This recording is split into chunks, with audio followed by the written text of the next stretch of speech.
Oh, yeah. She sings it in Mandarin, so I don't really know Mandarin. Do you know Mandarin? I don't. Actually don't.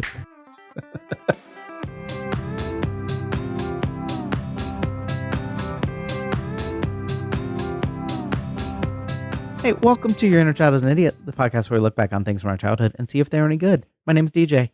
My name's Damon. Hi. Hello. Sunshine Welcome. Damon, our Sunshine Xanthopoulos, as we established in the original. If you don't know the iconography, you need to go back to the first one. I can't explain everything. You've entered into a cinematic universe now, a podcasting universe. And remember, your Indiana Jones name is your social security number and your mother's maiden name. So everybody just send yours to us, and we'll just know them. We'll enter you in the raffle. Yeah, we'll put you in the raffle for thievery. Okay. Temple of Doom. This one, TOD, in this household is known as the bad one. We don't even talk about Crystal Skull, so this one is the bad one in that case. It did. It is nice to get knocked up a few notches, not by your own merit, but just by the merit of someone doing far worse. And that's what happened at Temple of Doom about 14 years ago. That's how I.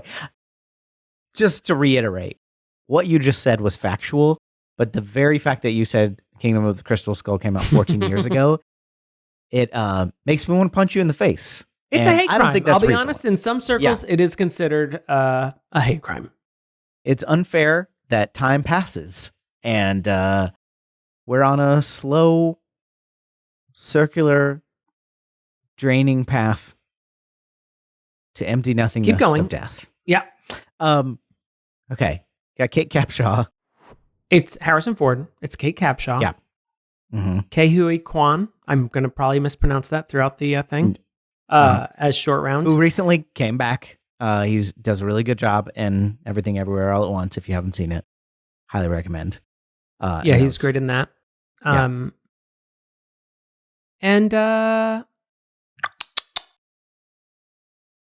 other people. Is Brody in this one? Brody is not in this one. Sala is not in this one. Oh, okay. We don't even go back to the school. We're not even there. Yeah.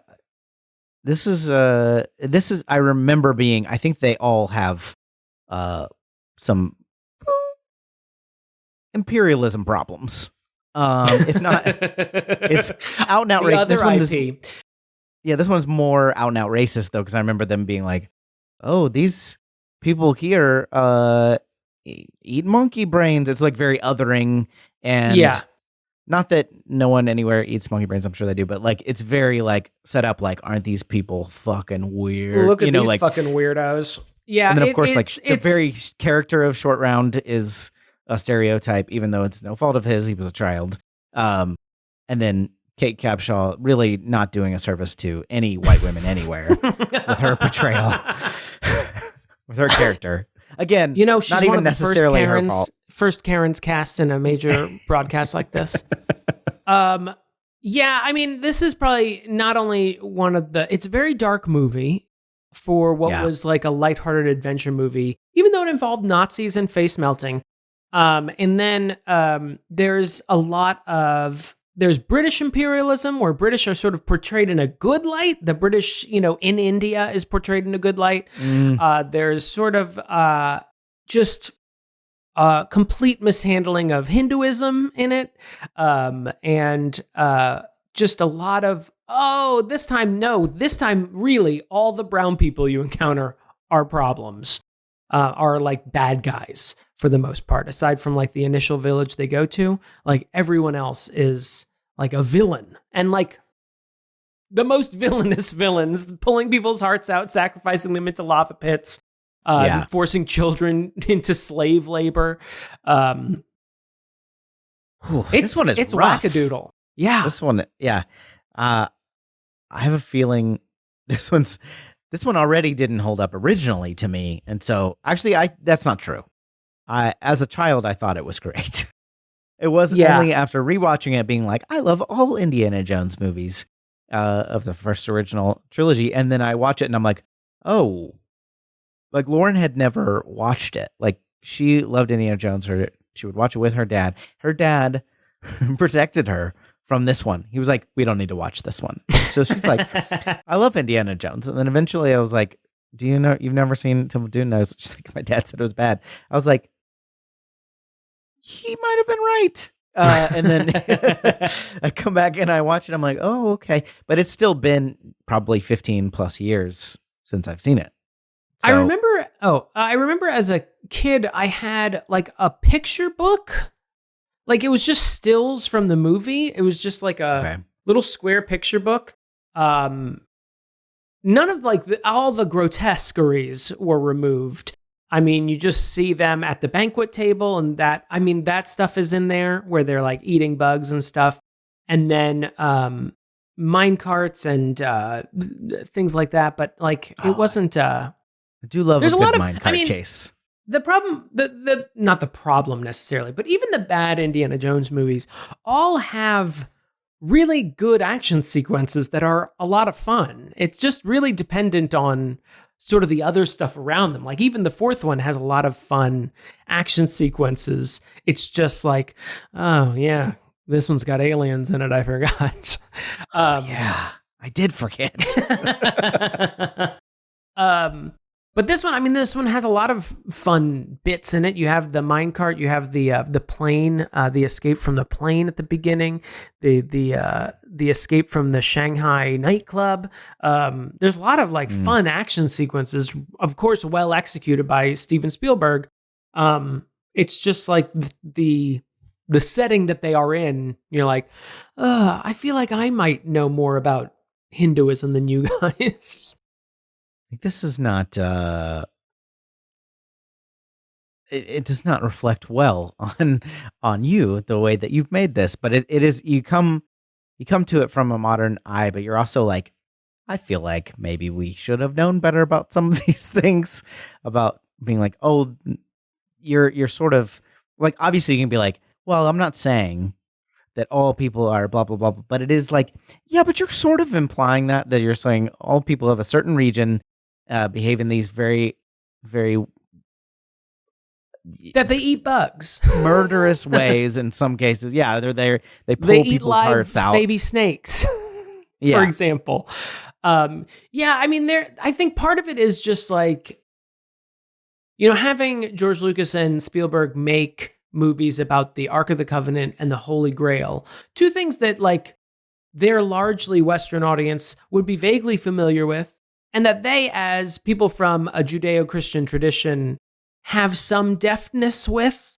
It's one thing, whereas, them coming in and telling stories about Hindu culture and the Thuggee cult, which is a real thing, but is certainly not heart-ripping out, murderous, world domination cult. It's not what this is, what's portrayed in this movie. And then Shankara stones, which I have not done any research if those are actual tchotchkes from Hinduism or if that's completely made up for the movie. It just, you don't feel like you're in adept hands. You don't feel like you're in... Yeah. That these people should be telling this story or if this story should even exist. Yeah, I mean... In this one, we were talking about in the intro to the original Raiders of the Lost Ark, we were talking about the very idea of like this belongs in a museum and like taking it away from someplace. In this case, he does like sacrifice them. I remember that there's actual magic in all these movies, which is something that I forget sometimes until going back and rewatching them, because it's kind of like it's a silly action movie, but it's more grounded than say Star Wars or something where it's like takes place in this far off kind of space. And usually the magic is saved for like Act 3 is when the paranormal spiritual stuff kicks in. I kind of always forget that until you see it and they're like, oh no, this is real. It does make it funny. By Indiana Jones 3, he's like, that hocus pocus. I'm like, okay, dude, you saw Nazis' faces melt off from the power of Yahweh. Like, what are you talking about? I don't expect this one to hold up. I got to be honest. I think I'm not. I feel like it's going to make me cringe a lot. Yeah. And probably like raise my shoulders up around my ears. But I feel like the action sequences will be a lot of fun. But I feel like the rest will be, I just remember that there's this part where the British imperialists save the day, like save Indiana Jones's life. Yeah, and isn't the good action sequence, don't they kind of make up for the othering of an entire subcontinent of people, wouldn't you say? It depends on the action sequence. No. No, you're being hauled away. No. No, Twitter, no! All right, we're going to watch The Temple of Doom. Watch along with us. We'll be right back. Sorry, Indiana Jones and The Temple of Doom. I didn't want to say anything, but I knew that the Library of Congress would come in and pre-edit that into the final cut of this podcast. So I knew either way it would be fixed. That's what I like about it. Really appreciate that. You know how some explorers are in it for fortune and glory? Yeah. And some are just in it for the integrity of archaeology, I guess. Sorry, I was trying to think of a second type of explorer that's not in it for the fortune and glory. Well, good news. We're the first type. So if you want to support our show, patreon.com/Your Inner Child's an Idiot. Give us money. But don't worry. This is not a one-way street. You're going to get extra episodes that are Patreon exclusive. We're going to do live streams for the Lord of the Rings show that's coming out. We're going to do more episodes whenever we think of something to do. And only patrons will get access to that. We'll also read your name in the credits if you donate a certain level, and we'll have your name in the written credits. All kinds of fun stuff that you can get. And if you think of something else that you want, let us know. And if we can do it... One of the many rights of being a patron is that you can reach out to us and let us know any ideas you have that we can claim as our own. Yeah, exactly. Just like Indiana Jones. It's a loose connection. Patreon.com/Your Inner Child's an Idiot. Flawless. You know how we've all gotten our hearts ripped out? Metaphorically. And we are back. We watched Indiana Jones and The Temple of Doom. You're doing great. Or is it in The Temple of Doom? No, it's and. It's always going to be and. I just want you to know. I think except the first one, which was that was the preposition of the first one. But going forward, it's all ands all the time. What do you mean? Indiana Jones and? Because the first Indiana one was... Jones and The Temple of Doom. Indiana Jones and The Last Crusade. Indiana Jones and The Kingdom of the Crystal Skull. Okay. Indiana Jones and Friends, the Saturday morning cartoon. And the Indiana Jones... And The City. Right. Oh, yeah. I always thought it was in the city. I definitely agree with you that the most offensive thing about this movie is its choice to use the word and in its title. We're not getting very far into this movie before I'm already offended grammatically. It can be both and around the Temple of Doom and later in it. But for the bulk of the movie, he is not. He's not in that temple. He's that just sounds sort like of that sounds like the it. Temple of Doom is like the co-star. It's like one of the things I love about this movie is that they write the temple like it's an actual character. The Pankot Palace in Indiana Jones and the Temple of Doom. Mm-hmm. Okay. Did you ever notice that the Indiana Jones font they use at the beginning of this is the same as like the Star Trek font? Star Trek font? Oh, like for the actual credits, that red font? Yeah. It felt very Star Trek. Yeah, it was very distracting. Because it felt, trying to remember what the, it's different from the first one and the last one, or the third one. Sorry. And the third one also has just different credits, but this one goes with that full red. I think they were really proud of how big Indiana Jones got, because then when Willie Scott comes in, she's like, Saturday Evening Posted over the title. It's like, you know what movie you came to see. We don't need to show you the full words. Before we get too far into it, we need a recap of this movie. We always recap the credits and then we recap the plot. And I'm going to have you do that. Go ahead, Damon. Go. Good, thank you. Please, I love this. Okay, so picture this. Shanghai, 1935. It's a prequel. Swingin' Shanghai. It is a prequel, technically, in a way that's like almost a moot point. Like, who cares? It's kind of irrelevant, but okay. We're not going to reference any of the events that are coming after this. It doesn't have anything to do with the plot that Indiana Jones is a year younger. I don't know why they chose to make it a prequel, but God love them. Indiana Jones. You're so magnanimous with your praise for Steven Spielberg. Is James Bond style at the tail end of his previous adventure. He's finding the remains of Nurhachi, I believe is his name. Mm-hmm. Delivering it to a mob boss, Lao Che. Wouldn't you know it? Things go awry. Accidentally gets poisoned by Lao Che, who tries to not pay him for his services of grave robbing. He takes Lao Che's girlfriend, Willie Scott, a nightclub singer, jumps out of a window, lands in a car with his sidekick Short Round, a young angel-faced child who drives a car. And then he escapes on a plane run by Lao Che. The pilots leave them, abandon them, and let the plane go down. They land somewhere in the Himalayas.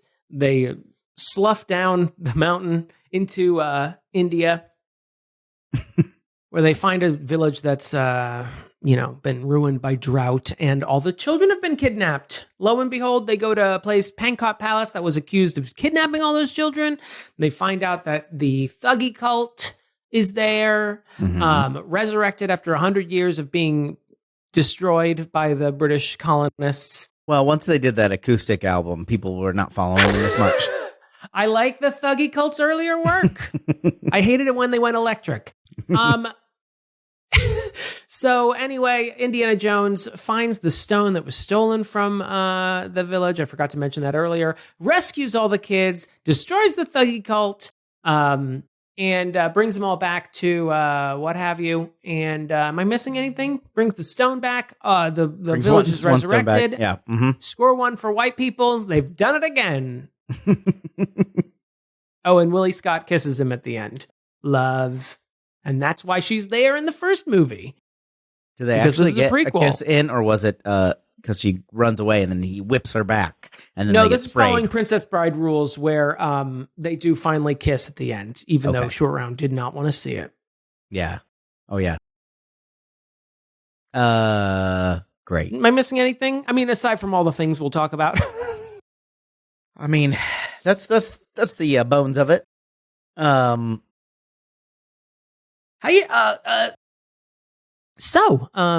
Here we go. Kate Capshaw as Willie. What is it? Willie. You already said it twice, and I already forgot. Willard Scott. That's right.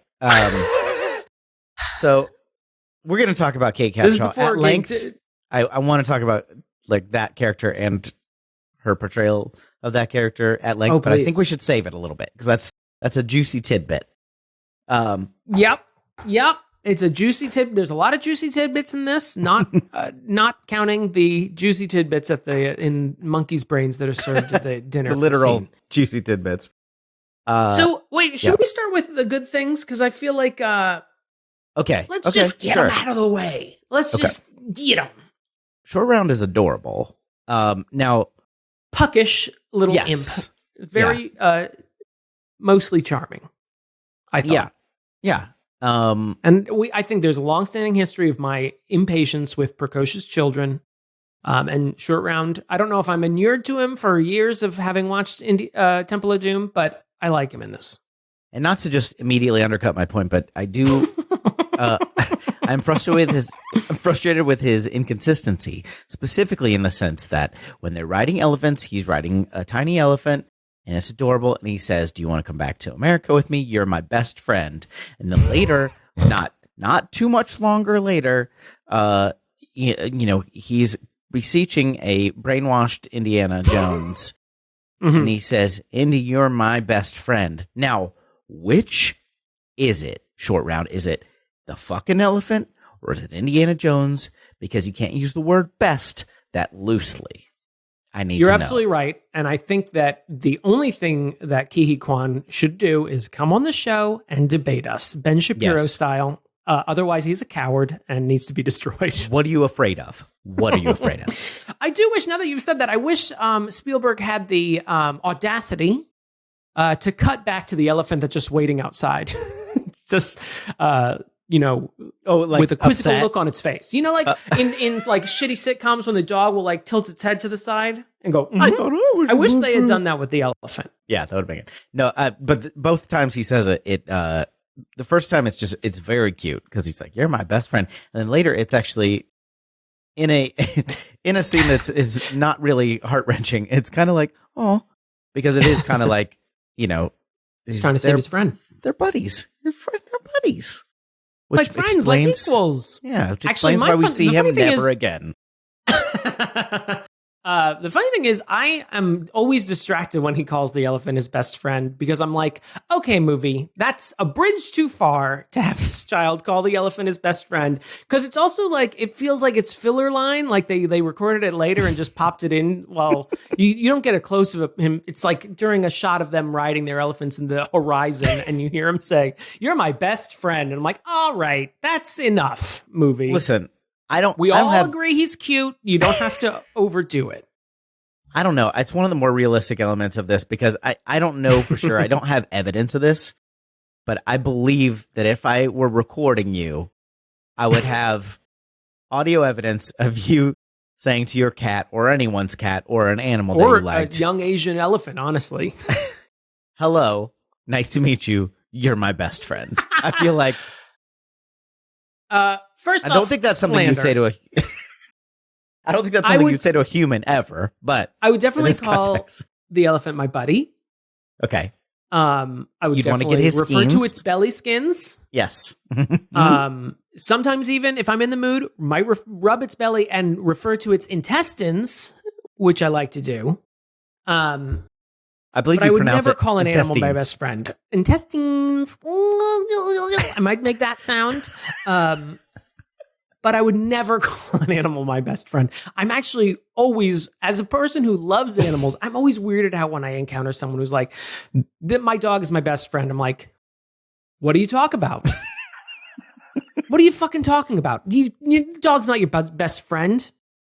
Do you even He just likes you because you have thumbs so you can go get his food. What are his politics? I need to know how this, right, exactly. how this goes. Okay, what else Where is was good? He on January 6th? That's what I want to know. Where was Smuckers on January 6th? What else is good? I mean, just like the last one, I think most of the action sequences are all pretty good. That minecart chase is thrilling. Minecart chase is good. I like that. The bridge scene, I think is good. There are good elements. Agreed. I'll give you some of that. I do like the bar scene in Shanghai when they're escaping from the bar. I mean, even though it's like you unfortunately meet Willie Scott. We'll get back to it. I think it's a well done scene where he's chasing after one thing and she's chasing after the other, and everyone's running around. And there's that big gong and the guns and all the Shanghai mobsters who are all dressed like Roy Orbison. They're there. Did notice that. I like that scene. I mean, most of all the action scenes, clunky the raft, to me. I don't know.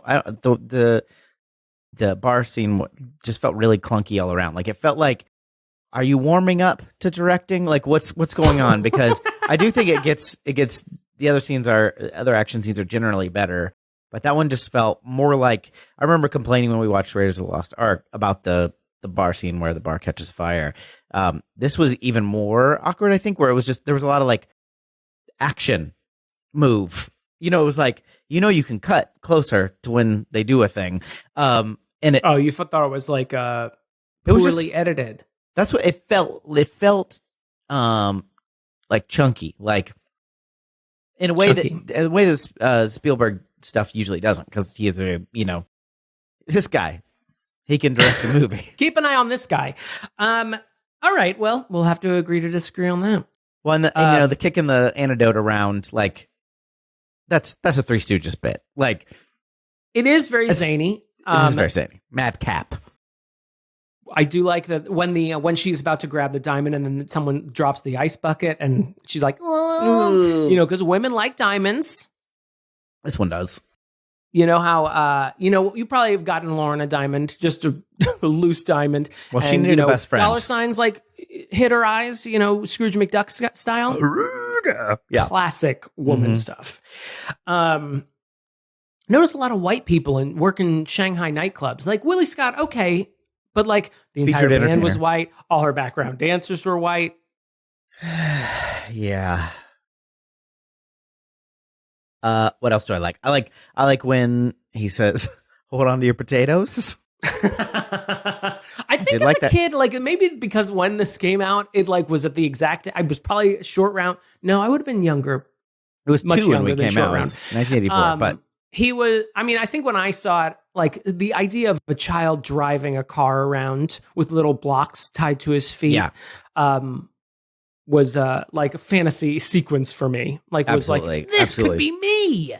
Hold on to your potatoes. It's a funny line for some reason. I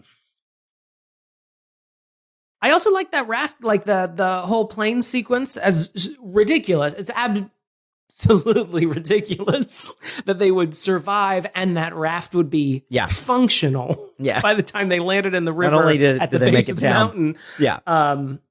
But I did like, I thought it was all well done. I like the pilots abandoning them. One like villainously laughing and the next one is like, he's very nervous about it.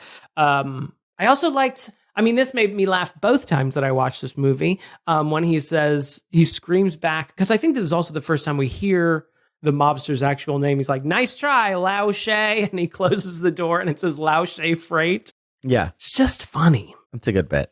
Did you catch Dan Aykroyd? I did. Did you catch? Doesn't it bother you once you find him? Like, yes. Since I caught him, when I was a teenager, I was like, "What the fuck is this guy doing here?" And like, not even info. He's just always at a distance. Yeah. He's using an English accent. It's just like, what is this? And apparently, he works for Lao Shay, like this character, right? And he's a big Willie Scott fan. He loves Willie Scott, the famous American vocalist singer, that he refers to. Which I was confused by too. I'm like, so she's a famous American vocalist that people would recognize on sight, but she also works in a mob-run nightclub. It's tough out there. I guess so.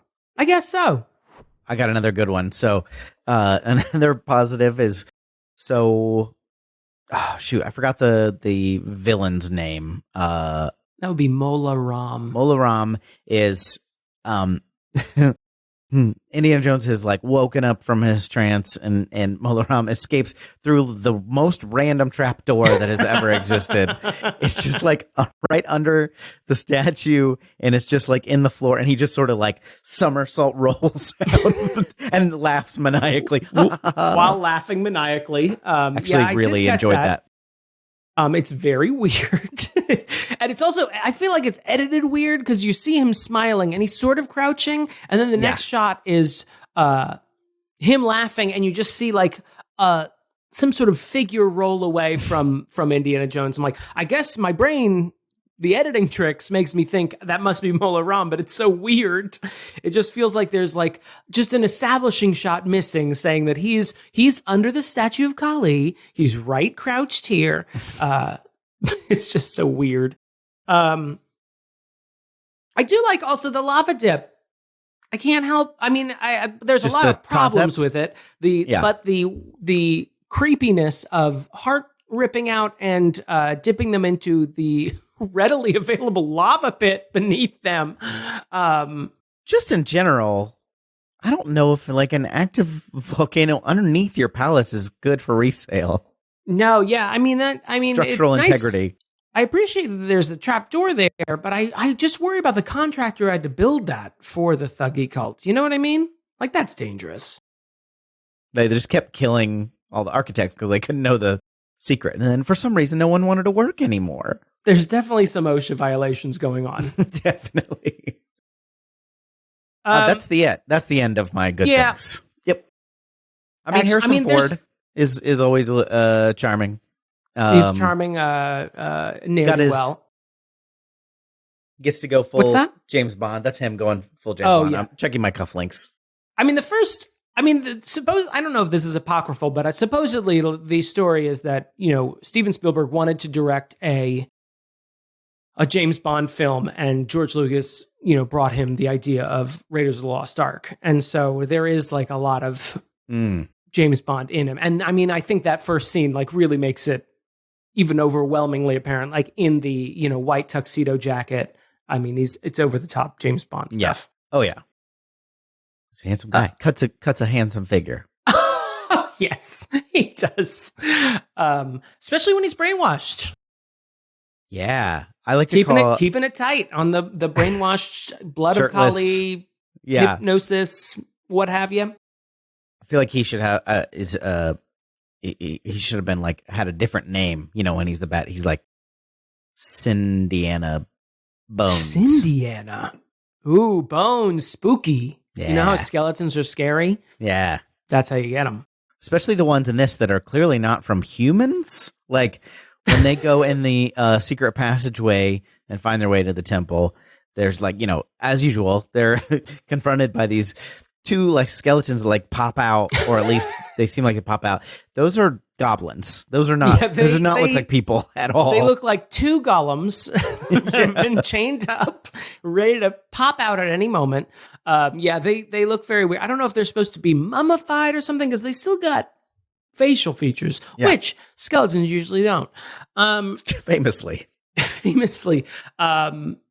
We also.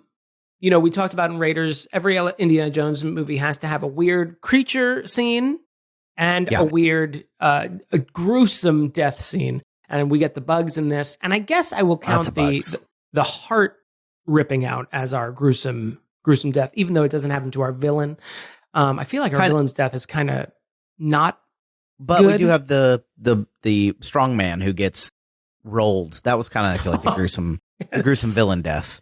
But yeah, it's not as gruesome as the heart-wrenching, but it is the, like, you see the stain as the roller comes back over. He got Judge Doomed. Now I bet you prefer the fate of Judge Doom when he came out all I was really expecting him to come out 2D'd. He makes that sound when he walks. It's creepy. Judge Doom, not the dead thuggy guard. Rolling back a little bit to the James Bond sequence at the Club Obi-Wan. I don't know why I made that sound. I'm a human being. I've engaged. Now, I thought it was a reference to the Disney Plus show Obi-Wan. Oh, yeah. I guess that did come first before Star Wars. Furious. Legitimately mad. So mad. But when... it's just so stupid when Indiana's poisoned, which, by the way,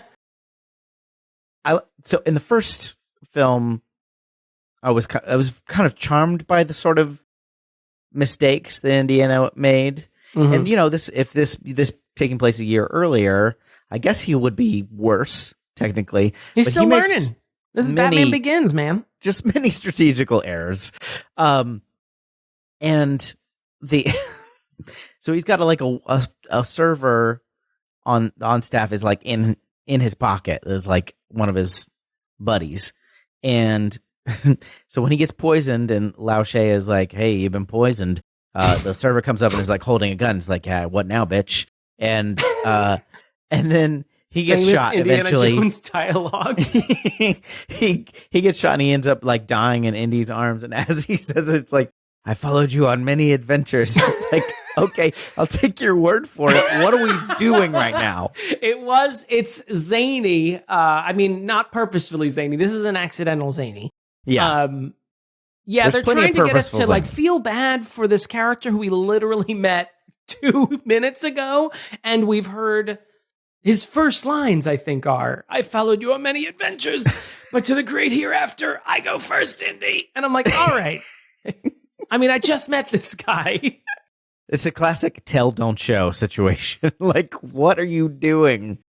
Yeah, and it's weird because then immediately after we meet Short Round, who's a new sidekick. So a short round doesn't seem to ask about the first gentleman who got shot. So I don't know if just Indy's got, a lot of irons in the fire with just random. You're going to want backups. Random that's for sure. guys all over Shanghai, but it's very weird to throw this character in and just kill him off immediately. And then expect me to have this moment of yeah, he has followed him on many adventures, but here to the great beyond, he goes first. And he says it in such a way like he's been dying to die this whole time. He's so excited at the opportunity to die for Indy. And in that also, and not that I really expect this from this movie, but he's bummed in the moment. And then he's poisoned. So I kind of understand the rest of that scene. He's trying to survive. He's trying to get the antidote. It's a scramble. He's getting shot at. I can understand not mourning, but there's zero reference for the rest of the movie. This character has no bearing on the story whatsoever, but he gets this line that's what? Yeah, it's weird because even his one-upsmanship in that scene Doesn't pay off. Lao She immediately kills him and then gets the remains of Nurhachi and doesn't pay Indy. So it all kind of just is. It just feels that James Bond thing of just start in the middle of the previous mission or whatever. Yeah. Do you know why throughout? So it all goes to pot, right? There's gunfire that at first they're kind of disguising the gunfire when the first guy gets shot under champagne bottles popping, but then there's gunfire outside of that, and everybody's going nuts and running everywhere, which is why the antidote and the diamond get kicked around. But then the performers are still trying to perform, which is funny, but also immediately it took me out of it a little because I was like, "What are you doing?" And they keep being like, "Oh, this is weird. Everybody's in our way," but they keep trying after that. I do appreciate a commitment to choreography. Yeah. I don't know if this is just my headcanon. I realized after I said it a few minutes ago, my headcanon is this is Lao She's nightclub. I don't know why I think that, but I assume it is. Yeah. So maybe the dancers are just more gunfire. Tuesdays, huh? Just time to get on with, anything goes in Mandarin again. That's what I get also, to. It feels like they are singing "Anything Goes" for a second time. You can't just do the song again. You did it 5 minutes ago. It's the same audience. You got to wait till this is the matinee crew. You got to wait till the night crew comes in. Turn over some tables. Yeah, they. I do in my head. This is also some headcanon of they're all basically in indentured servitude. They're not they're getting paid, but they're not. They can't leave. They're working for the head of a gang. That's how I imagine Willie is too. She has perks and she's the star, but also she can't leave. He will kill her or threaten her or whatever. I feel that's it's all implied. This is not really said in the movie, but that's also makes kind of her arc, which we can talk about more later. But of her let's talk about it. I feel we keep bumping up against Willie Scott, and I think it's time It's time. We're here. We're several minutes in. It's time. So here's how I imagine her arc, though. She's an actress, was struggling to pay her bills, but had some roles, enough to be recognized by Dan. Well, she's not an actress though. She's a vocalist, a famous female vocalist. Sorry, roles. I mean, gigs. Yes, to be famous. Of course. Sorry, I should have said hits or something. I don't know. I work in music. I have no idea what I'm talking about. But clearly she needed to. A lot that happens to a lot of people. You find a new audience overseas, right? There's nothing right. wrong The with that. Backstreet Boys, they started in Europe, so she's probably following that trajectory. So classic. That's the classic Hollywood to Shanghai trajectory. Mm-hmm. She goes to Shanghai. You get a mob boss boyfriend. Yeah. This was the gig behind she the could music, find. Willie Scott. If it feels like she gets a nice dress, she gets to be treated like a star. She mentions how all her friends are rich, and so she's used to being treated well. But I imagine she doesn't really have a choice in this matter, and she doesn't seem. She seems annoyed when she finds out there's a a standoff with guns. She's she's only freaked out when Indiana like takes her hostage, basically. Like before that, she's kind of like, what's going on? Oh man, again. And then she gets taken hostage, and then it's like kind of escapes, but it's kind of taken hostage by Indiana. Yeah, they survive a plane crash, and then she so. And then she almost is murdered by a thuggy cult. Yeah, and then she survives this. On paper, like she's a constant need of rescue. She's a damsel, but also like she's the severe victim of this whole circumstance. Yeah, I mean, watching it again this time, I realized like I understand why he would have like escaped with her out the window of the nightclub but I don't understand why he took her on the plane. Right. Where were they going? I don't know where they were going at all. I don't know. Well, I Damon, mean, whatever Dan Aykroyd says, he says, he got them a plane. I don't know if he ever says where they're headed. It was the only plane out of here, so they probably didn't know. It was right. But he just here. needed to get out of Shanghai. But I don't understand why she would need to go. Like, she can stay with her mobster boyfriend and continue living the up and up life in Shanghai. I don't know why. She clearly doesn't want to. Like, once he got the antidote off of her, why couldn't he just let her go? They don't seem to have a rapport like he and Marion did. So I don't know why he insisted. It's almost like the movie's just like, you know how this is going to go. Here's your lady. She's going to be in the movie. Here we go. Adventure time. Let's go. And I feel like that's even true as their story progresses. They sort of have a Sam and Diane thing, where they absolutely loathe each other. Will they or will they? And as the movie progresses, they don't seem to like each other anymore until after the infamous dinner scene, and then all of a sudden they're all over each other. But there's no like progression of like he's like, that Willie, she's great. Like every time he talks about her, he's like, she's annoying. I don't like her. And she's like, I don't like you. In fact, one of my lines is, I hate you.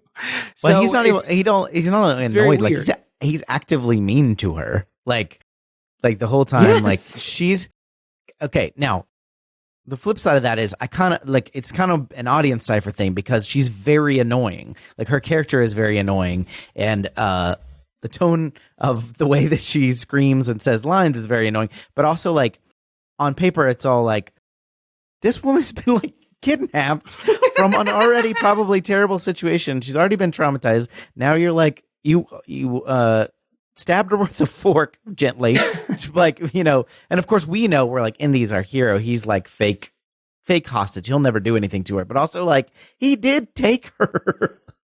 Yeah. Like, I don't know, because there's a lot of hate for Kate Capshaw, and she is very annoying. But I want to just remind you, Damon, Kate Capshaw, the actress, neither wrote nor directed this movie.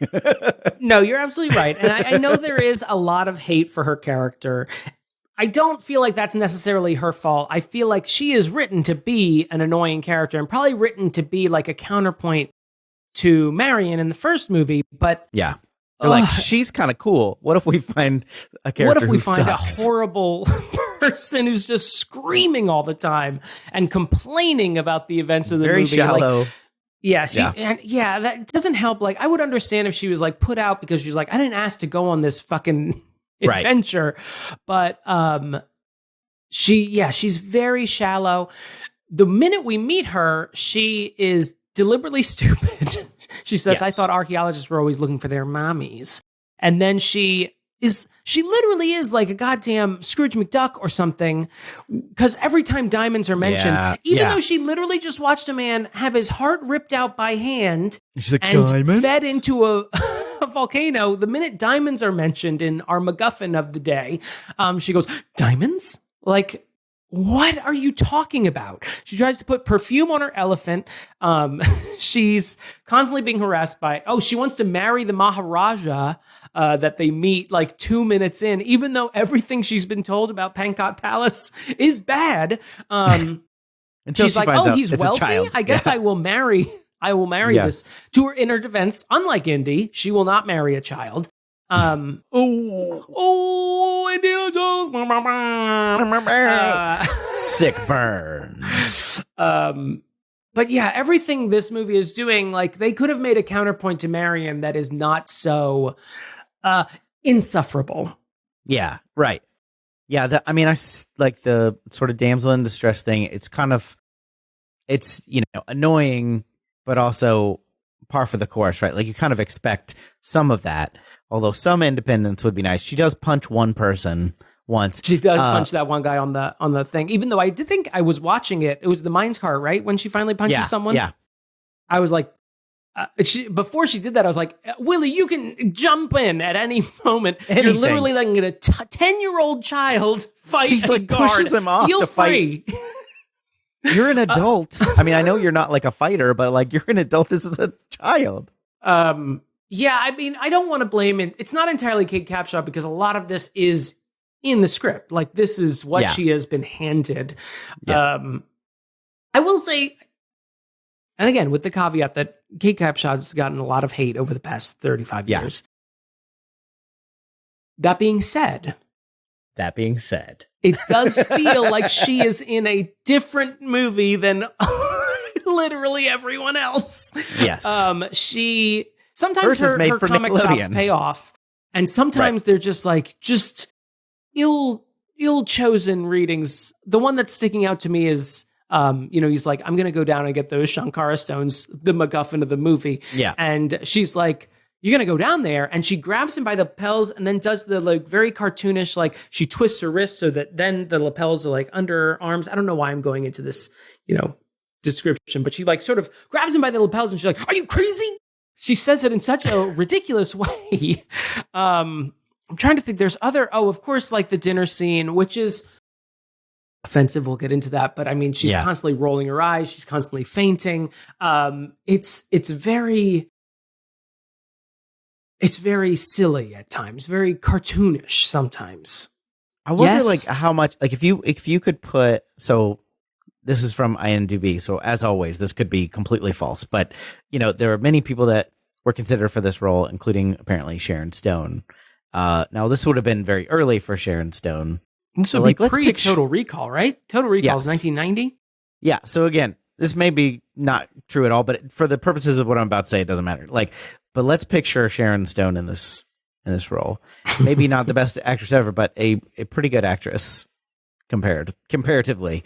What do you think that she could have brought to this? This is more of just a thought experiment because Temple of Doom is what it is. But do you think there's any sort of like chops that would have saved these lines? Because like the direction, the example you gave of grabbing him by the lapels and being like, "Are you crazy?" Like that was directed. Now that may have been the best that he got, so maybe that was like the end of a day of trying to get something more tolerable out of it. We don't really know. I wouldn't say she's. I mean, I haven't seen a lot of Kate Capshaw movies. Honestly. Oh, you haven't? I have not. Let's celebrate her entire oeuvre. So I can't speak to like whether this is direction or a choice. I don't think she's a bad actress. I don't think she says them in like, I think just the choices that are made are incorrect choices. And not that there aren't cartoonish elements to Indiana Jones. And I'm sure we will talk a lot about that once we get to the next movie. But they're just like deliberately comical, like the readings that you would have zany, in like in a rom-com or something. Yeah. I think also about her lines in the raft where she's like, I hate the water, I hate being wet, and I hate you. She says it in a deliberately like butch voice, like gravelly voice. And I'm like, that's funny in and of itself, but like, is this the moment to whip that one out? Speaking about Sharon Stone, the last time I saw Sharon Stone, of course, was in the modern classic Catwoman, where she played the makeup maven / villain. And Sharon Stone also has her talents and liabilities, one might say. I'm trying to think what I think Sharon Stone has a sultriness to her that Kate Capshaw doesn't have. I'm not saying that's a good or a bad, but I think that would be very interesting playing off of Harrison Ford, who also has a sultriness to her. Whereas Kate Capshaw, well, a very pretty lady, and I don't think she's like a bad actress or anything. I think she definitely went more comic in this role rather than playing up like being a. I mean, she definitely plays up being a diva, but I don't know. I don't think she doesn't feel like, oh, I've lived the high life with my mobster boyfriend that I may have or may not have been aware was a mobster, and now I'm stuck. Yeah, like being put out versus being adventure. Like a little cartoonish. Mm-hmm. That I think that's sort of overall a very strange dichotomy in this movie, because we have in one way it's a lot more playing to a younger audience, kind of like it's more zany, it's more wacky, and then it's fighting against that with this is much darker than Raiders of the Lost Ark, because it's gorier, it's kind of freakier. The freakier parts are freakier, the creepier parts are creepier, but it also like, and there's child it's almost slavery. Like child slavery. Like they took, it's almost like they took the darkness and they were like, okay, this is a little too dark. Why don't we throw in some kind of stuff? And like really, and part of that is just the way Kate Capshaw's like the Willie's character like portrays it. Well, you also then have Short Round too. Sorry, Short Round, yeah, another sidekick was kind of zany, and it's true that like it's not like those elements weren't in the first movie. It is, but the balance was more. It was less confusing, I guess. I think like this feels like shifting back and forth in a way that is confusing, whereas the other one was like it's a mix, in a more pleasant way. I think, I wholeheartedly agree. I think the problem is they've upped the zaniness and upped the darkness, but they don't ever mingle in a cohesive way. Yeah. Whereas in the first one, I mean, you have Nazis, you've got Ark of the Covenant, you have sort of this adventure stuff, but there's like lightly comic moments throughout. But it never feels like, I don't want to say it never feels cartoonish, but it never feels like madcap, I guess, in a way. Whereas this feels very madcap at times.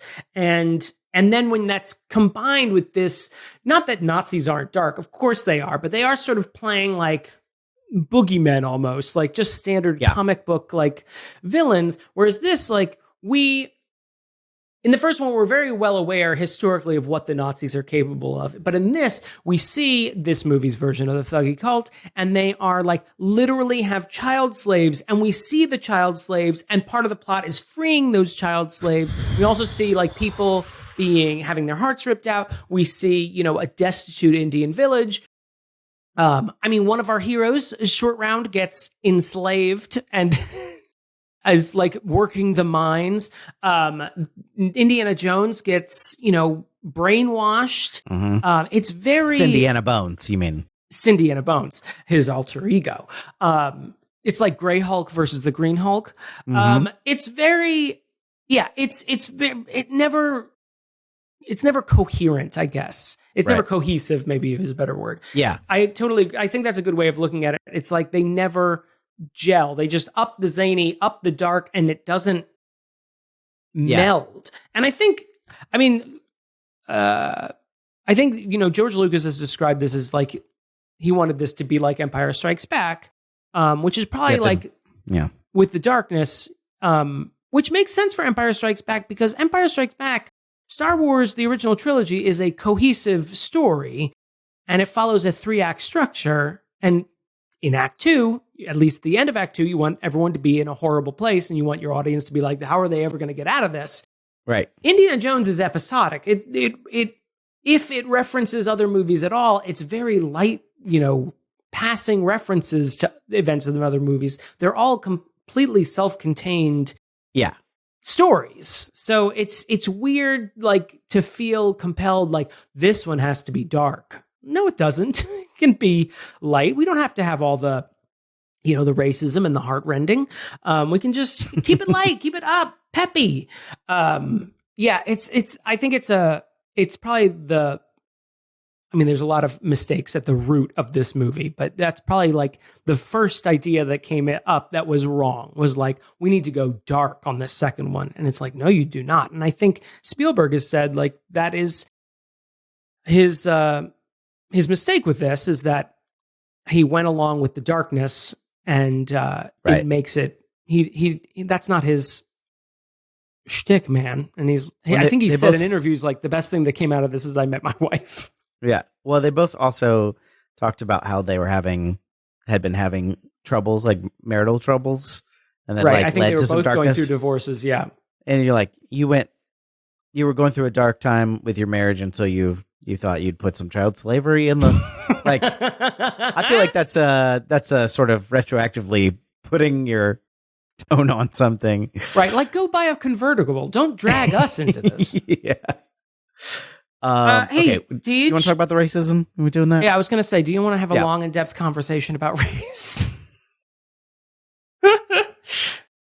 I've been reading this book. It's called So You Want to Talk About Indiana Jones and the Temple of Doom. Okay, so this was so bad that in 1984, before this movie came out, or 83, whenever, or they sent the script saying to someone in the Indian government saying, "Hey, can we film here? Here's the script." And they were like so offended that they were like, "Absolutely not! You cannot I don't film think it was in our even, entire country." Right, and I don't think they even let it run in theaters in India. Yeah, because it was so offensive. That's not a great sign. Although that could be like, oh, it's overly sensitive, censored, but it's like, no, it's not. They were just like, this is offensive. This is offensive to us. Yeah, I mean, I tried to do some tertiary research. Thank you. This. You're welcome. This is the hard-hitting reporting that people come to our podcast for. Well, I'm not that familiar with Hinduism in general. I only have a very casual knowledge of it. And I wanted to bring the intelligence I always bring to these episodes. Thank you. With my knowledge of, Madeline Kahn quotes and old-timey Lord of the Rings knowledge. Old-timey Lord of the Rings knowledge? What does that mean? I always say you're the chilled monkey brains of our podcast. Sophisticated. So Kali, she's portrayed in a lot of different ways. I tried to look up various depictions of her in Hindu art. She's never portrayed as if she had looked into the Ark of the Covenant like she is in the statue in the titular temple. She looks like a skeleton. Yeah. And I mean, I think they portray her as like, I think this movie is trying to do two things at once, which is like, hey, we're specifically talking about the thuggy cult, which has its own racist history of like, historians are kind of like split on whether it was all that big of a deal or if it was kind of like something made up or exaggerated at the very least by the British colonists. Exactly. Yeah. And it wasn't even active when this movie takes place, which, I mean, in the movie's defense, he does say, like, she's like, I've never seen anything like this before. And he says, no one's seen this for 100 years, which would track with what British colonists said was when the thuggy cult was eradicated.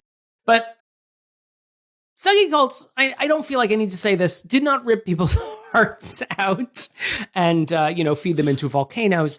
They just, were nomadic thieves that maybe killed people on the road. Like, it wasn't, it wasn't world-dominating Shankara Stone nonsense. This movie is, I am not Hindu, I am not Indian. This movie is offensive. This movie is racist.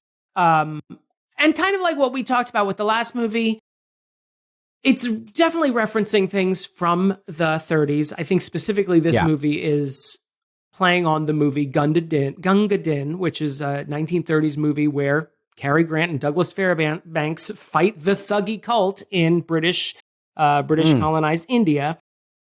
But it doesn't really update anything except the gore and the violence. It still falls into the same racist tropes. It's a beyond offense. Like, how did you feel about the depiction of Hinduism as you understand it? not great, I guess, would be my really couched response. It's just a lot. So it's a lot of othering, in a sense, and also we're at the dinner, and I think we're supposed to be kind of on the side of the English general that's there. Oh, absolutely. There's an English general at the dinner, and then the dinner's presented. We got you're eating big giant beetles and your eyeball soup, and they open up a giant cooked snake and a bunch of live baby snakes come out. I don't even know what that's supposed to mean. Like, did they cook? So the one snake's dead, and then they cook the living snakes in the snake?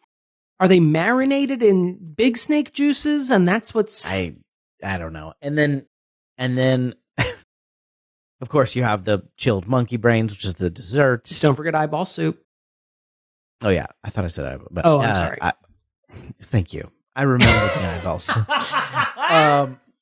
It's very important to me in my history. No.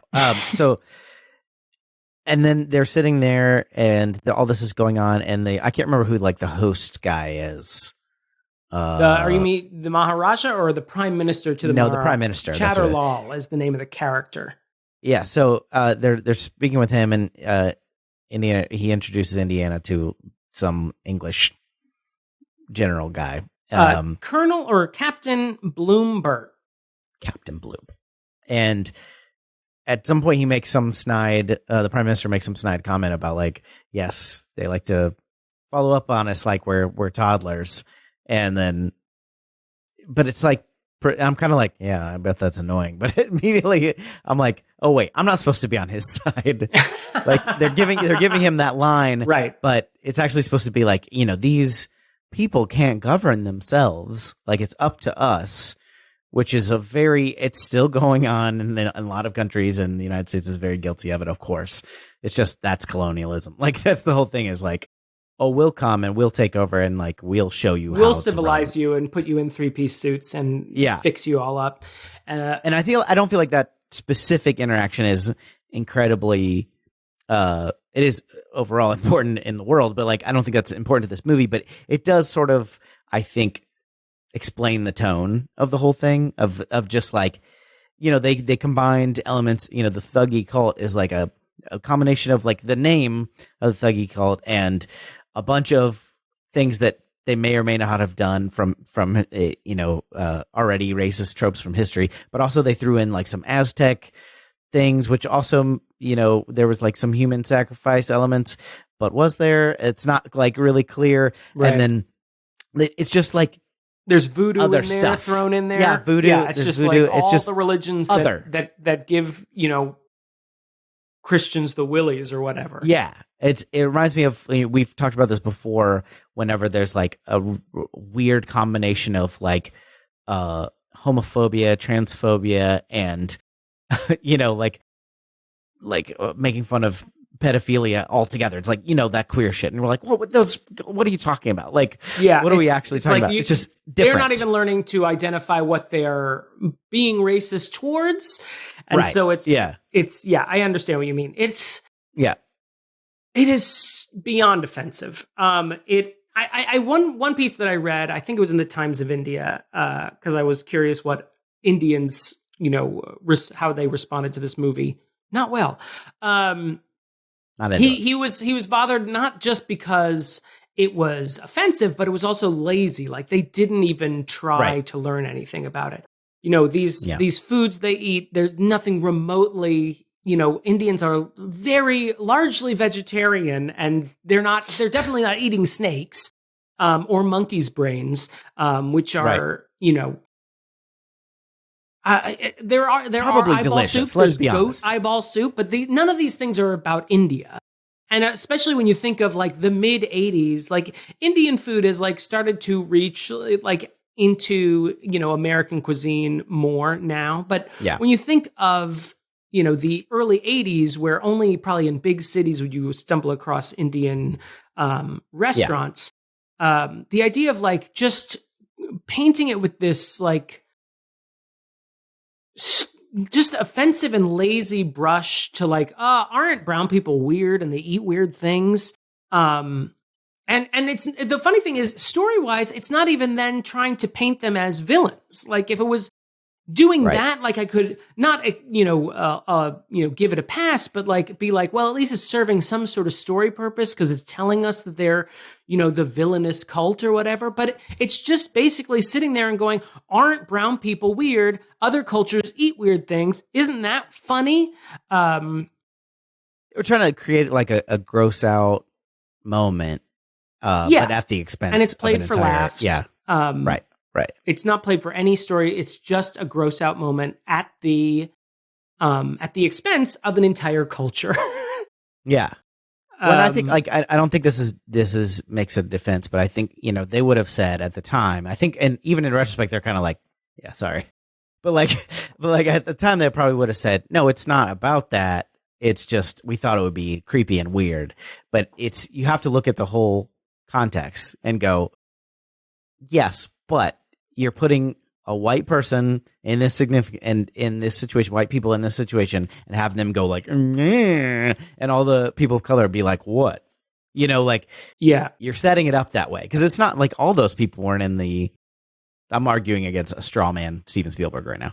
There's all those people weren't in the thuggy cult. Like there were guests at the, and it's only the English guy and our group that are like, skeeved out. Everybody else is slurping and sucking, they're into it. No, I'm sorry, I said that. No, you're absolutely right. And I think that it smacks of this idea of like, yeah, I know this isn't what Indians eat, but that's not who I'm making the movie for, so it doesn't really matter. Like, who gives a shit? Yeah. Right. And even though that scene is like played up for laughs, like you also have the earlier scene when they first arrive in the destitute village, full of nameless and faceless Indians that we never get to meet or have any conversations with aside from one of them. They are served food and Willie won't eat it because she thinks it's gross. And from the look of it, it looks like lentils and rice from what I can tell. But there's like flies, there's they a keep fly, having and the fly they deliberately sound. use the clip of the fly landing on her food that she's about to eat. So it's not even just this scene that's obviously played for laughs. It's this earlier scene where we're supposed to be like sympathetic to the destitute Indian village. But they're still sort of playing up this idea of like, isn't Indian food kind of gross? And we also, I think aside from Short Round and the village elder in that initial village, every brown person we encounter is a cackling villain. We have Lao She, who is an evil mobster, his pilots who, let Indy, leave Indy to die, all the members of the thuggy cult, although arguably, even Chowder Lal, who is like this well-to-do, almost westernized character, is secretly in the thuggy cult and trying to keep Indy and Anna Jones hypnotized. And of course, then Mola Ram and all his child slaves. Well, his child slaves aren't evil, but it's beyond offensive. It's arguable that besides the prime minister and Mola Ram, like that many of those in the cult could have been brainwashed as well, because all the children were. The Maharaja is eventually revealed to have been brainwashed as well. Right. But, it doesn't really undercut the point too much, I don't think. Well, I guess, like when we talked about Raiders and how, how it treats people of color in it, we had things to say about that because it wasn't great.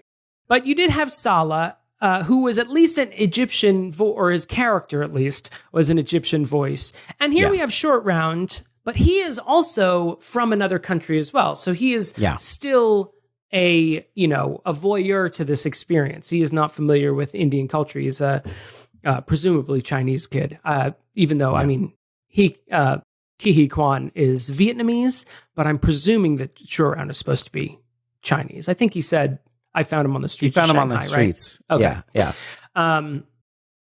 So you don't really get any perspective from an Indian position.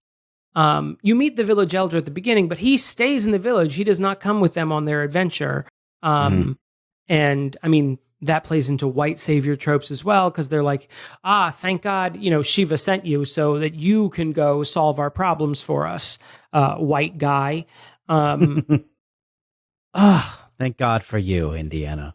Thank God for you. So yeah, the minor problems we have with Raiders, I feel like, are brought front and center into the main plot of this movie. Yeah. Yes. Making it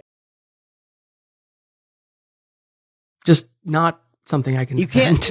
I think you put a fine point on it, which is that you could kind of like watch around it a little bit more in Raiders of the Lost Ark, where it's not like it's not there, and it's not like there's plenty to complain about, but it's just, this is so in the middle of the screen, in the middle of the plot, and you can't, like, it's centered around the fact that it's this cult and it's this, these weird other culture that we have to be kind of about, and it's you can't watch around it in the same way in this one. Yeah. The Egyptians in the first movie, I mean, there are some that are, brought in by the Nazis, but for the large part, they're not portrayed as villains. They're just sort of portrayed as like non-entities. Whereas in this one, they are portrayed as like evil doers. And the good ones that we meet are just not integral to the story as much as the villainous ones that are supposed to scare the shit out of us.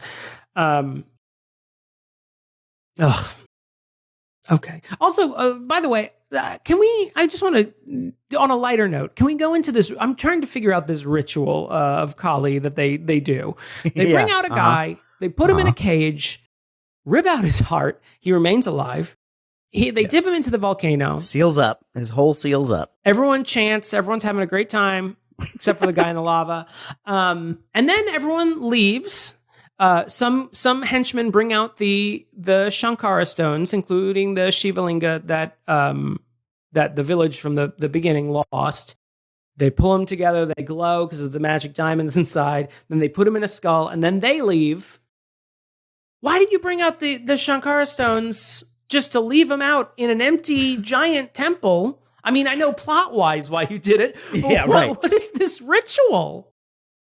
I don't know. I mean, and the stones aren't even part of the ritual at all. They're just brought out at the end, like when the acolytes just light the candles at the beginning of Catholic Mass. Like, we're just here to do this. Let you know things are starting. It's also weird because the whole kind of conceit is that there are 5 of these sacred stones, and they have 3 of them, one of which they stole from the village, and 2 which they believe to be still in the mine. That's why there's a mine. They're digging for. They're having all these brainwashed children dig for, or I guess the children aren't all brainwashed. Anyway, they've enslaved children to have them dig for these other 2 stones.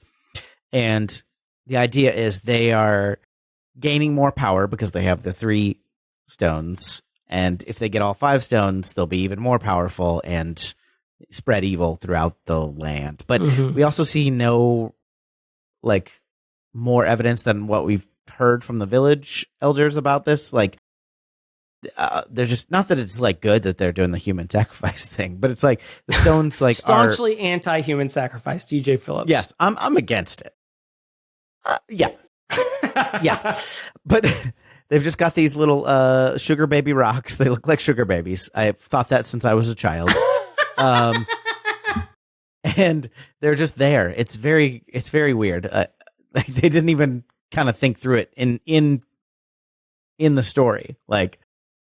Yeah, that's one of my notes as well, is that the MacGuffin is not really fleshed out. So we encounter this village, and they have Shiva Lingam, which is a thing in Hindu shrines. You will see, this phallic rock on top of a flat surface, and that together is a thing. So that is a thing. But apparently, this village just encountered the Shankara stones, which are very much not a thing. It is an invention of this movie, these Shankara stones that have magic diamonds in them.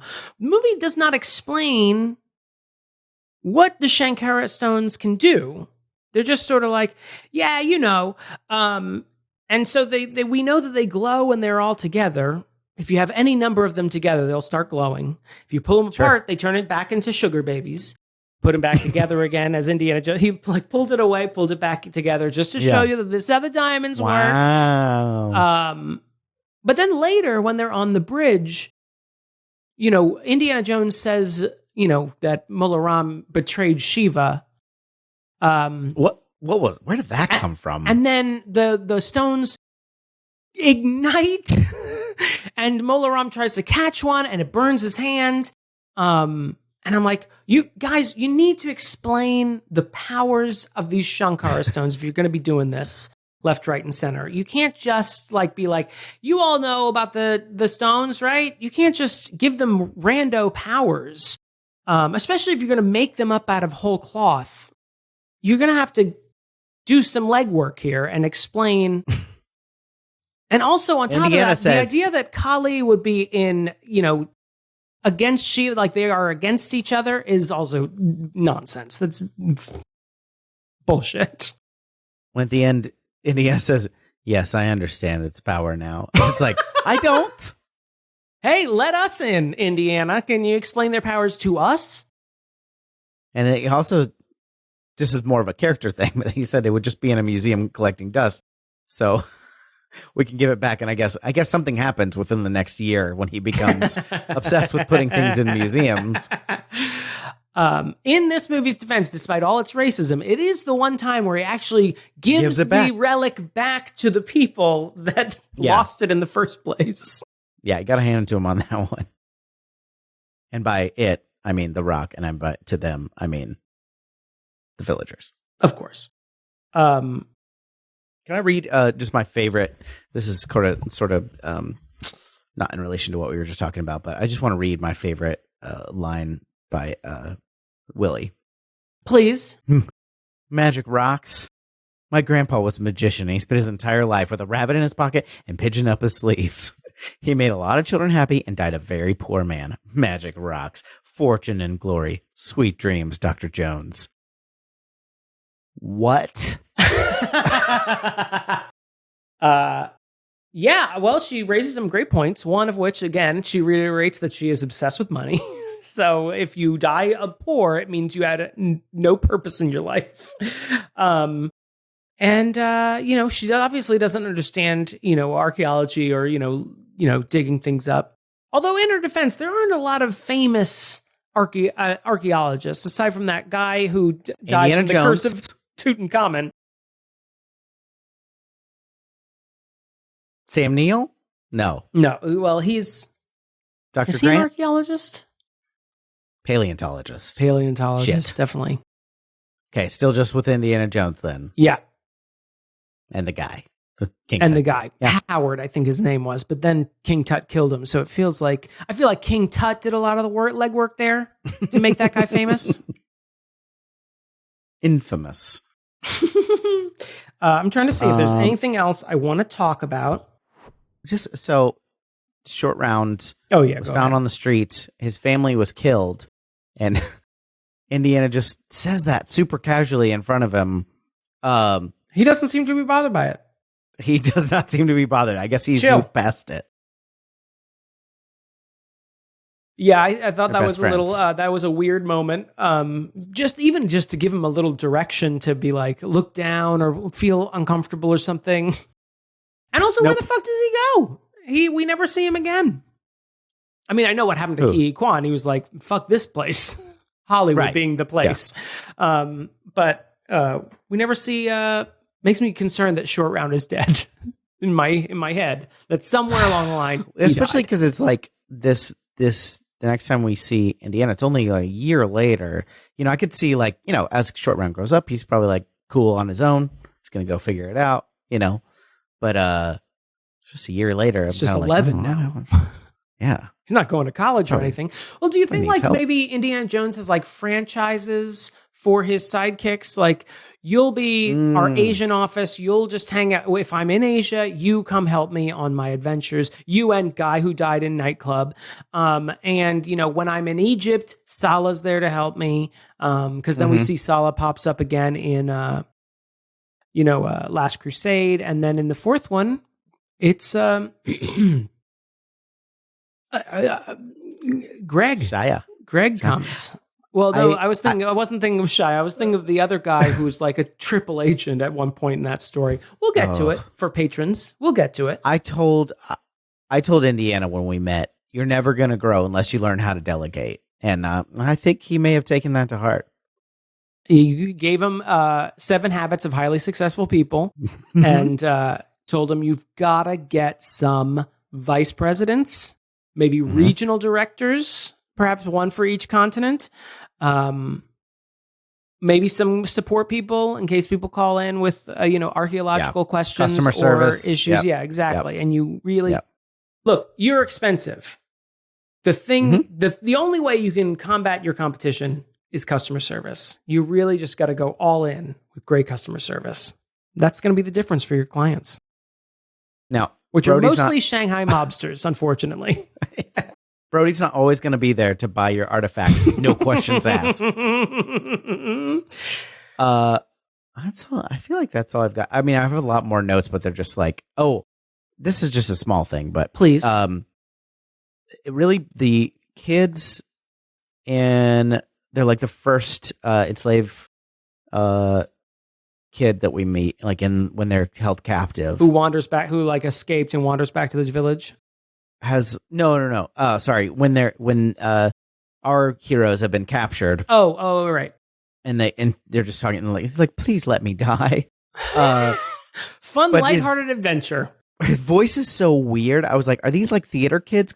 So yeah. So the voice of that kid that they meet when they're held captive in the temple, is literally voiced by Tress MacNeille from The Simpsons. Like, oh wait, really? I thought you were doing a goof 'em up. No, it's not a goof 'em up. I'm serious. So that's why it was so weird. Because it also, I'm not going to pretend like I recognized that, but I knew it was weird. It's very bizarre. She plays Rod and Todd Flanders, and now that I'm saying that, right? Yes. Tyler and I were watching, and he thought the Maharaja, the kid who plays the Maharaja, is also dubbed. Is that accurate? Yeah, I think so. I don't know if that was the same, if that was also her, but because he is almost like he has a very feminine voice. Who doesn't? But it's very distracting because it's not like boy with feminine voice. It's like girl with voice. Now it's girls now with voices. It's a woman pretending to play a young boy with a more of a feminine voice, which is like, it's a lot of levels. All of them anyway, homophobic. It's not a big thing, but it was distracting. What else is distracting is I've noticed this since the very first time I saw this movie when I was little. I swear that they reuse one of the shots of the alligators, of the crocodiles, which is a very common thing in like cheaper movies. But it's like, guys, you had the budget. Just don't do that. And it could have been just a very similar shot, but I'm pretty sure it's the same shot that they use twice. I like the bridge scene, but the thing I do not like is that I think the alligators feel very like Wild Kingdom. They just feel like they're like cut in. It doesn't feel like they're actually there. It doesn't feel like they're connected to the scene. It feels very awkward a little bit, especially when Mola Ram dies. He falls off the bridge and, lands with the alligators. We just sort of see him like awkwardly blue screen down the cliff. And then it just cuts to alligators chewing on his vestments. There's no like blood or anything. It's very awkward. And also I think Indiana Jones movies tend to be pretty good at giving us a pretty gruesome death for their villains. And in this one, we don't get that. It's kind of disappointing.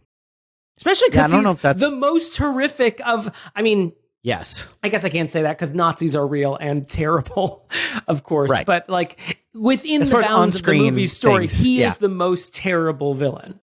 Yeah. And, enslaving children and ripping people's hearts out. Yeah. At least from what we've seen. But yeah, I don't know why the crocodiles were necessary. It adds a little. On paper, it's fun, but it was poor execution. They just went to Florida and shot some gators. I keep saying alligators are crocodiles. They are alligators. They are alligators, yeah. And it's just I don't know why we're doing that. It sounds fun, but yeah, just poor execution. Yeah, no, it's not. Of the execution. The best moment. I think I'm good. I think that's all I've got. Yeah. All right, shall we go to the verdict? Let's head on down to the verdict room. Let's gather all your recording materials so we can get down to that room we specifically designed. We can swing over there, or mine cart over there, whatever you need to do. Bull whip. Whip. Whip. I can't decide where to place the window. It's very confusing. But Damon Xanthopoulos, what is your verdict? Got you first. I got you first. Like we said in the first movie, Steven Spielberg is not a fluke. He knows what he's doing. He knows how to compose a scene. He knows how to do an action sequence. More or less, you and I may disagree on some. Apparently, he's not good at bars. That's usually your complaint. Is like, Steve, stop with all the bar scenes. Teetotaler. He's never been in one. And there's a lot of great things in this movie. There are a lot of great shots. There are a lot of memorable scenes. There are a lot of great action sequences. This movie is racist as fuck. Like we said last time, Indiana Jones is a reference to a thing that we don't remember. And this movie seems to be also referencing a movie I've never seen, Gunga Din, but that movie's fucking racist. It's got people in blackface playing Indian people. It ends with an Indian guy dying, and then we see him in the afterlife wearing a British uniform to show, he finally achieved his dream of being in his oppressor's army. Gunga Din is racist. We can talk about that in another episode. This movie is also racist. And I do resent that it makes us root for Captain Bloombert, British colonist. I hate that almost every brown person we see is either helpless, faceless, voiceless, and pawing at white people, or evil villains beyond the pale of realistic villainy. They're just designed to be the most horrific, inhumane, disgusting people. It mocks Indian culture. It makes a travesty of Hinduism. It is a fucking racist movie, and no awesome minecart chase can change that. This movie is indefensible. Your inner child is an idiot. Do you think the first person that invented the minecart was like, it's time to have some fun, you guys? This is gonna be fucking awesome. I'm sure that when they sat down to invent it, they were like, we need to get the coal from there to there, and it's really heavy. And someone was like, have you heard about this train thing they just invented?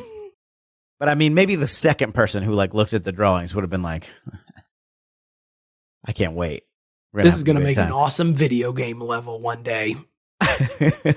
It's going to make some people who play Donkey Kong Country really upset.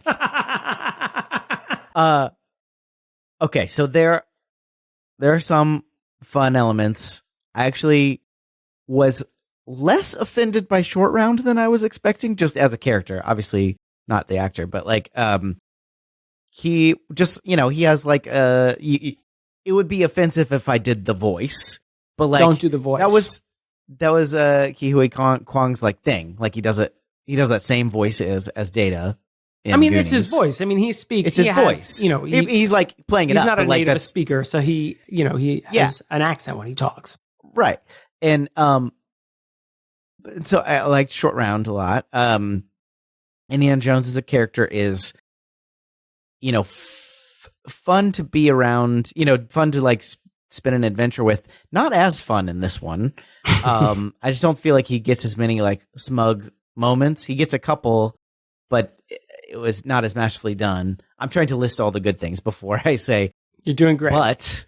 But there are some good directorial moments. I actually think this one is pretty clunky overall, but there's still, because it's Steven Spielberg, some really bright spots. The minecart chase, some of the other action scenes, some things that are still iconic that come to mind when you think of just Indiana Jones. Some of those moments are still in this movie. But the movie overall, 100% agree. Racist as fuck. It's like a cardboard cartoon, not even a stereotype. It's not real enough to be a stereotype. It's this made up boogeyman version of other cultures. It's not even just Indian culture, just amalgamated into this other racist as fuck thing. It's gross. It's so integrated into the story in a way that it's not in Raiders of the Lost Ark that you can't like look past it. Right. It is the plot and the entire thrust of the movie. Yeah. And part is just like they're in India, so they can't like sort of, I don't know, but it was bad. There were many bad elements in Raiders of the Lost Ark, and they decided to triple down on them for this movie.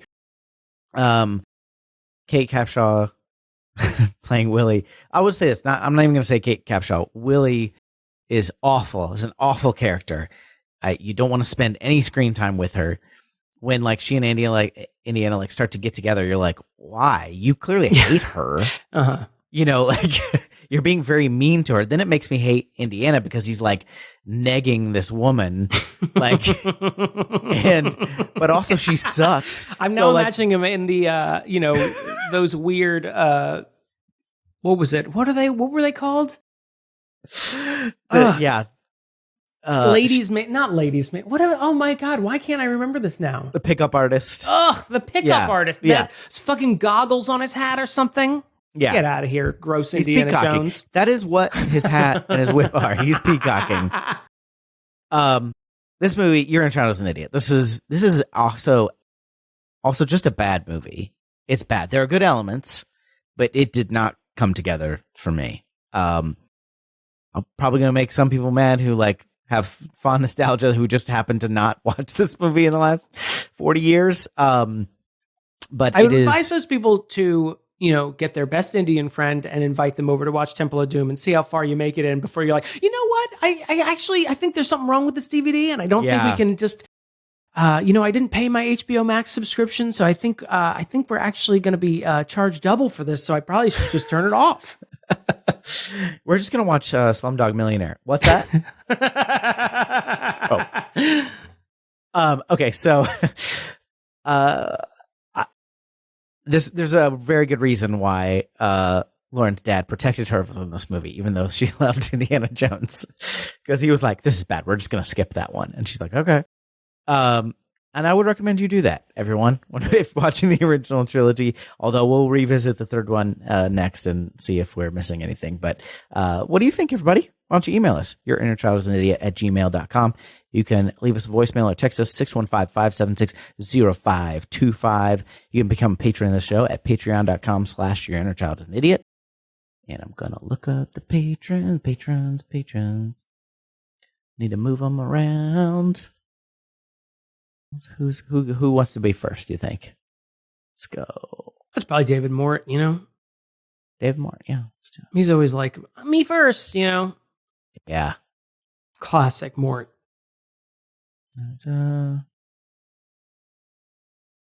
Wait, who's supreme ruler of this podcast? Let's see. Let's give it to Beth Surmont. Yeah. Perfect. She's earned it. Okay. We want to thank the patrons of our show, including David Mort, Jonathon Day, Jeremy Powlen, Lindsay Alice Halik, Larissa Maestro, Karen Curd, Heather Tuggle, Travis Vance, Demons Destroying, Captain Jean-Luc Picard, Lindsay Nell, The Hands of Fate, Dan McIntyre. Jackson has an unhealthy obsession with Damon, don't we know it? Hi, Jackson. The Elusive fan Gromkin. Shit on the Cartouche. Josh Frigo. Dramatically placed hot dog. Beth Surmont. The supreme ruler of this podcast. His Honor the Mayor. Just cuz. Scalfasaurus. Dr. Malcolm's heaving bosom. He sounds like the kid in the ring there instead. Particle Man. T. Smith. And the Zesty. Thank you all very, very much. We really appreciate your support. If you want to support like them, patreon.com/YourInnerChildIsAnIdiot and get your extra episodes. Get your live streams, all kinds of fun stuff. Let's see if Indiana Jones 4 is still the worst one after we've just ridden this Orientalist nonsense minecart race to the bottom of the barrel with Temple of Doom. That almost became a sentence at the end. Almost. I'm sure there's a predicate in there somewhere. if you had the money, would you put like a mine shaft and a mine cart in your, the basement of your palace? I would skip the volcano, but I think I might do the mine cart. That's just too much overhead, I feel like. It's a lot of upkeep, but mine cart... Constantly battling it with the AC. Right. I think like minecart, definitely. And henchmen that I can kill at will, through various means. Also a plus. I'd go with that, yeah. Okay.